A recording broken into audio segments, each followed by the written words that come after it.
Thank you so much. Well, it was really cool to see that they wrote the daily word just for me. My life is a spiritual journey that began long before my birth. Wow. And what a journey it has been. The last 2 weeks have been, whew, I haven't even begun to process it all. It's been really an amazing journey, and I'm so excited to be able to share all of that with you today. Something funny happened. So as Vicki was explaining, you have to do a credo in your final year of ministry, and I had to do one final interview in order to finish up the process. And after I finished that, and I had, passed and all of that, I was in the cafeteria at Unity Village, and one of my teachers, that she's a kindred soul, she said, "So how'd it go?" And I said, "Well, they cleared me for ordination." And she goes, "That proves it. They'll ordain anyone." So I'm glad that there are people that will keep me humble, lest I start thinking that I'm somehow more evolved or more spiritual than anyone else. So as Vicki explained, I'm going to share some of my credo with you today. And how you can share your credo in one talk is, and actually the one I had to do at school was 7 minutes, so I had to really pack it down. But this is just going to be a piece of what I believe to be my credo. So at 24 years old, I found myself in the rooms of Alcoholics Anonymous. And there I was introduced to the 12 steps. And the first step required me to admit that I was powerless over alcohol and that my life had become unmanageable. But the second step required that I come to believe that a power greater than myself could restore me to sanity.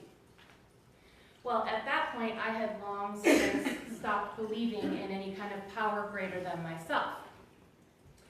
I was raised in the Presbyterian church. I attended sporadically on weekends that I was with my dad. But from a young age, something about the teachings just chafed with me. I just couldn't. It just didn't feel right. And as soon as I was old enough, I abandoned all of it. The church, the teachings, God, Jesus, all of it. And so when I got sober at 24 and found myself in AA, I was new to religion and to spirituality. I remember telling my sponsor, how am I supposed to come to believe in a power greater than myself? I don't have that belief. And she said to me, "Well, I do, and so you can borrow my higher power until you get your own." And I was like, oh my goodness, okay, gotta be careful there. I was like, wow, I can do that. So I borrowed her higher power, and then I took the third step. And if you're familiar with the 12 steps, the third step is to turn your will and your life over to the care of God as you understand God. And so I did that with that borrowed higher power. And it was such a profound step that I was not expecting this, but it was a very profound step, such that I began to see my life in terms of before and after taking the third step. That's how big it was for me. And my life immediately began to get better. Well, a story for another time is about how it got worse, and then it got better, and then it got worse again, and then it got better. But it did get better. And now, I believe that I will also see my life in terms of before and after answering the call to ministry. That's how big of a life transformation it has been. So at that time, I can say that my understanding of God pretty much reflected what I heard in the group. It was maybe what you would call an unstudied theology. It wasn't that well examined or thought out, mostly reflective of those around me. But with time, it came to be based more and more on my own personal experience of God. All I knew was that when I turned things over to that power and stopped trying to do everything myself, things immediately got better. Well, at 25 years old and 1 year sober, I found unity. I walked into this very room, and I saw there used to be a sign hanging from the different lectern we used to have that said, "God is love." And that was the first thing I saw when I came in this room. And then during I don't know if it was that day, but early on I heard, don't believe anything that we say. Don't take these teachings just out of hand. Listen to what we say and what we share with you. Take it inside and see if it resonates for you. See if it feels right for you. Take what you like and leave the rest, or take what you like and leave the rest aside for now. So that was a really different thing when I heard that. And so at that point I began the process of coming to know the God of my understanding, that power greater than myself.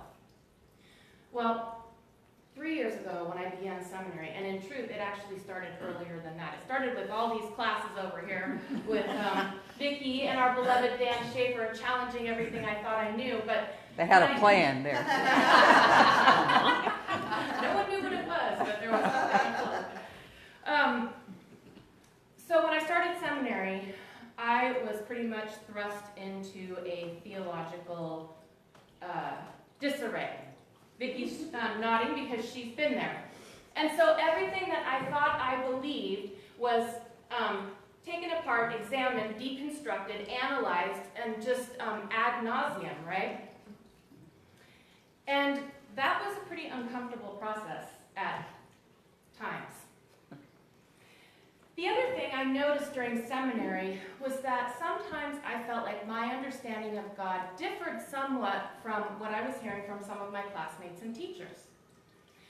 To be specific, I had trouble with what I perceived to be a rigorous insistence on oneness language at all times. And that's something we've explored for many years in this church.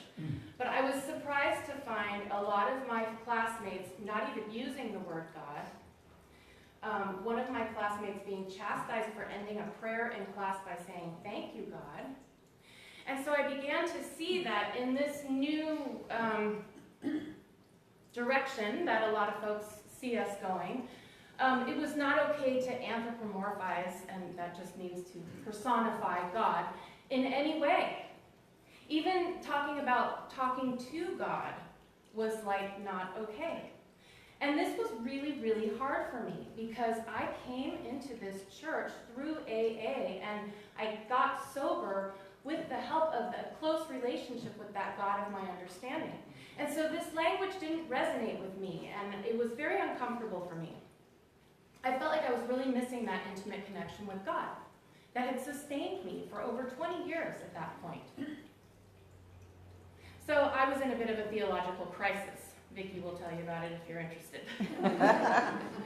It really stretched my understanding of God and was quite uncomfortable. But now, having just graduated from seminary, and with my ministry career ahead of me, and having to do this credo work, I'm really reflecting on where I have come to rest after all of that.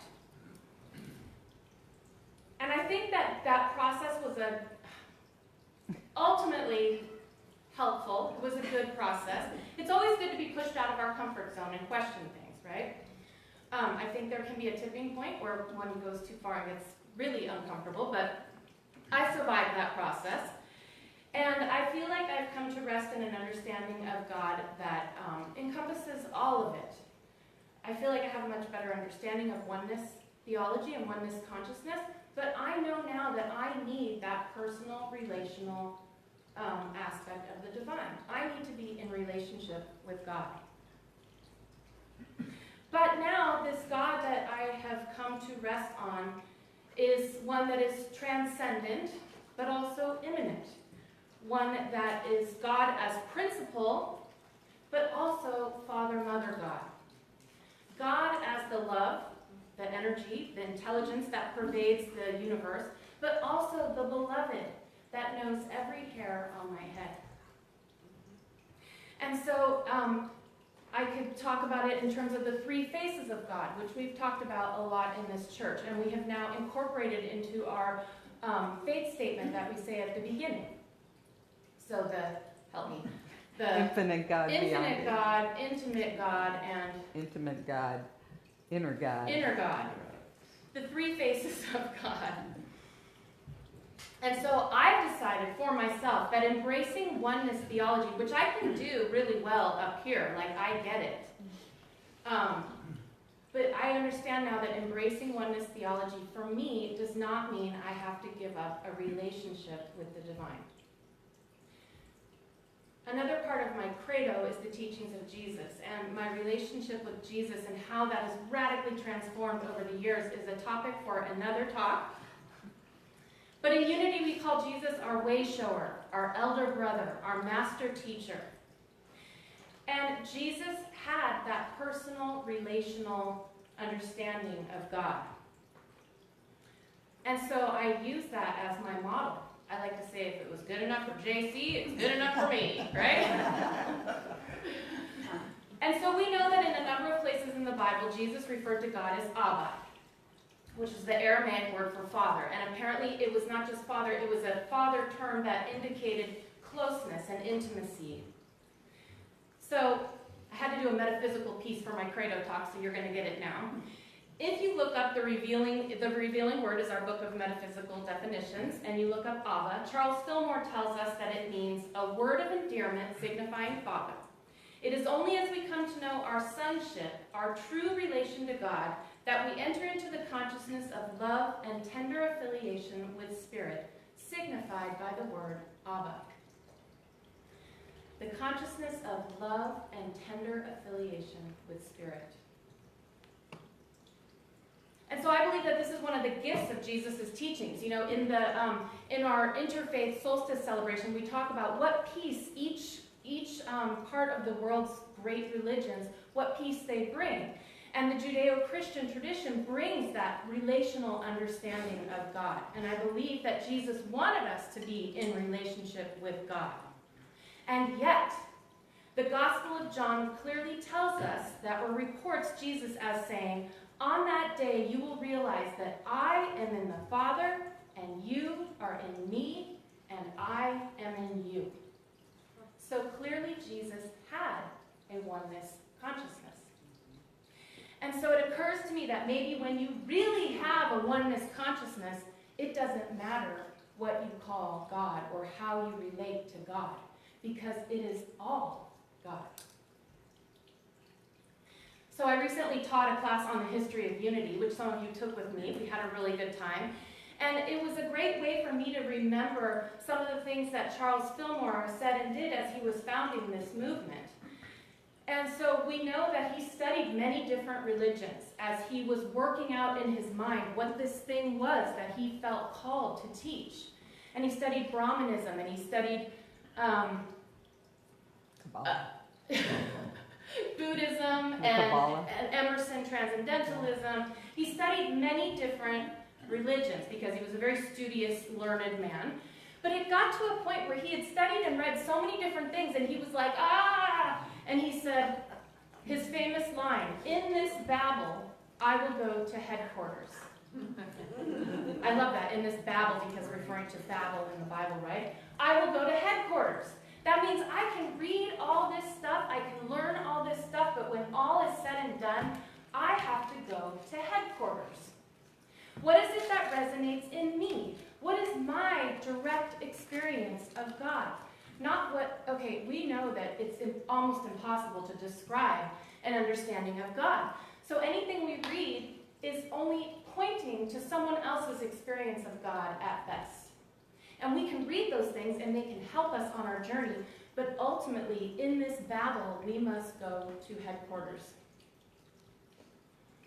And so in one place, Charles Fillmore was reported as saying, "I do not follow any teaching, but give the truth as I have gotten it from spiritual experiences.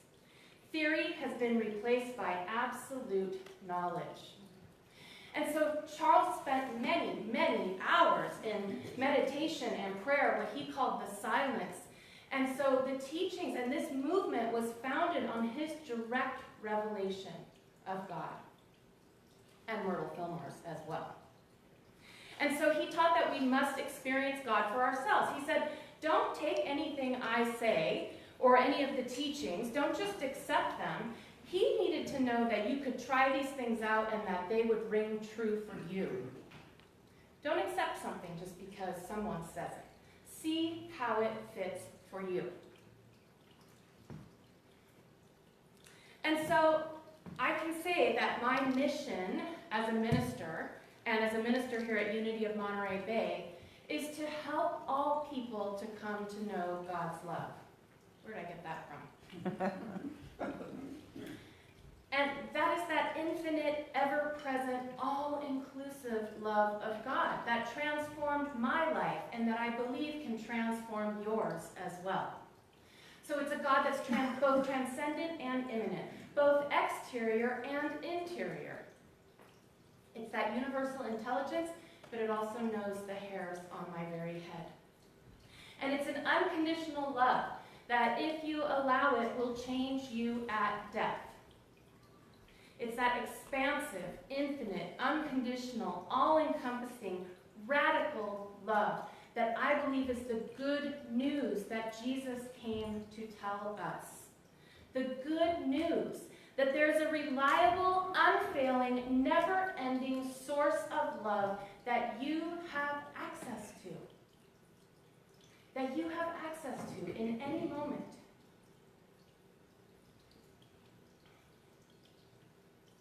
And so my mission is to strive to create a safe environment where others can explore that so that they can come to know that God of their understanding too. I really believe that the experience of God is different for every person. And that may be based on what we need at that time. It may be based on our past experiences. We're often in reaction to the theology of our youth. But I believe that if God is truly the all in all, that means that God can show up differently at different times for different people. Some people have a really strong feeling of being in relationship with God. Some people relate more to a universal intelligence or energy. And that's okay. It's okay for us each to have a different experience of God, because God is big enough to encompass all of that. And so a key point of my ministry is that I truly believe I cannot impose my understanding of God on anyone else.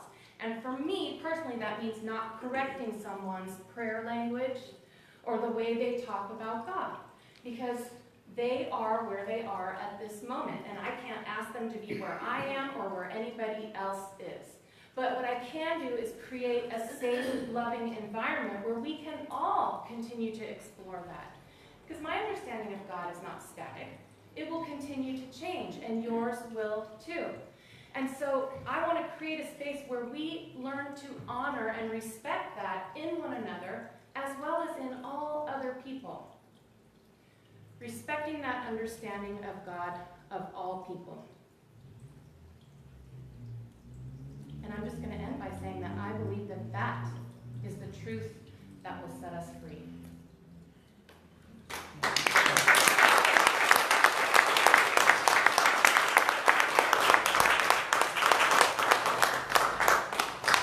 So now we're going to prepare for meditation.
get comfortable in your seat, and if it's comfortable, close your eyes and begin to bring your awareness into this now moment.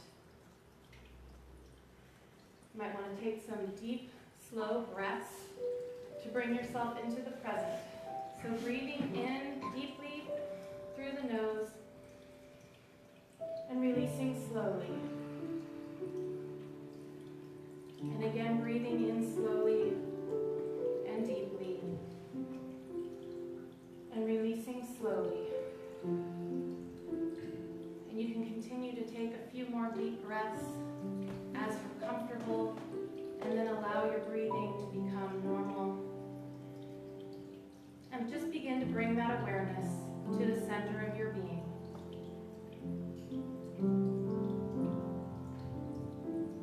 As we start to let all of the outer distractions fade away, we become aware of the presence of God that lives at the center of each and every one of us.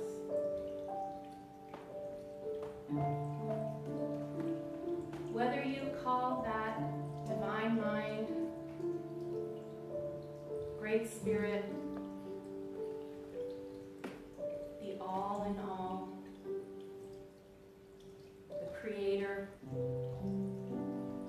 Source, the higher self,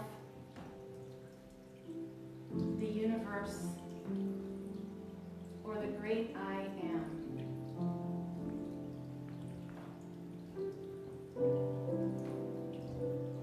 I think when you begin to focus on that place, you will find that it is a place of love.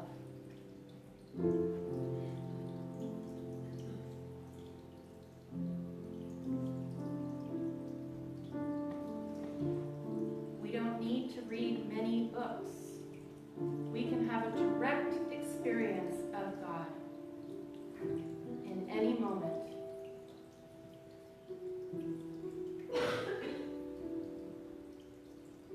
By quieting the outer, quieting the mind, we settle into what is true and what is real.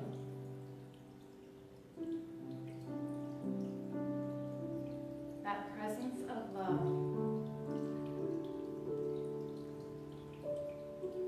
The one power and one presence active in the universe. God the good.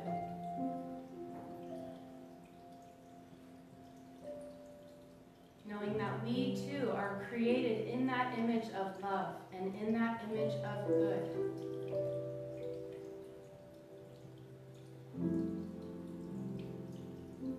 We come from love. We were created by love.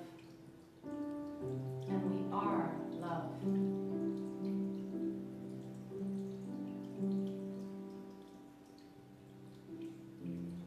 Rumi said, love is the endless ocean of God.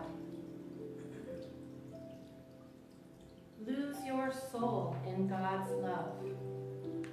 I swear, there is no other way.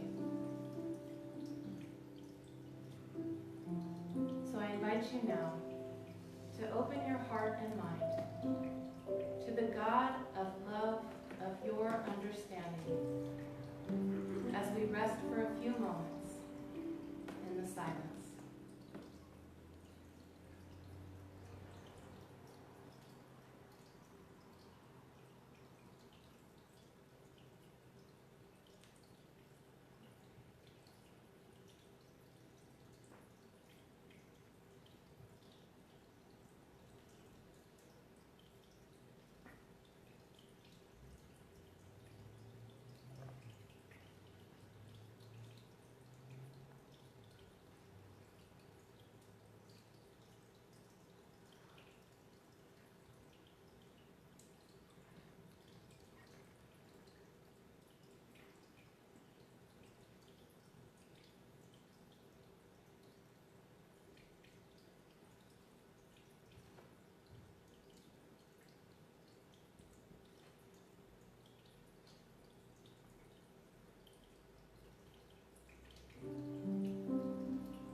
Love is a place that already exists inside of you, but it is also greater than you.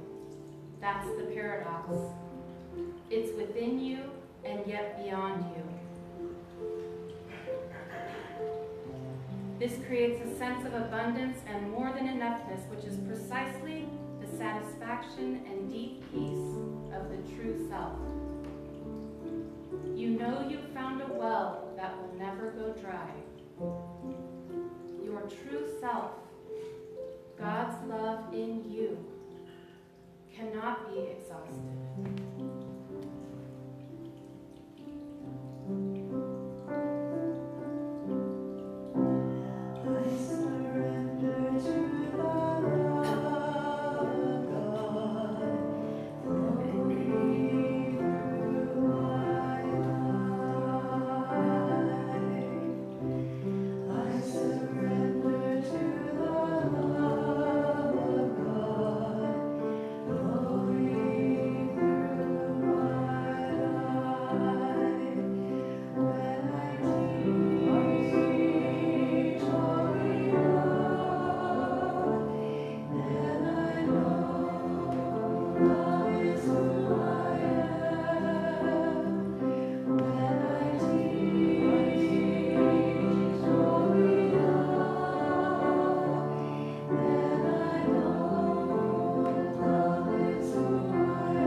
In the name and through the power of that love of God, we say thank you, thank you, thank you.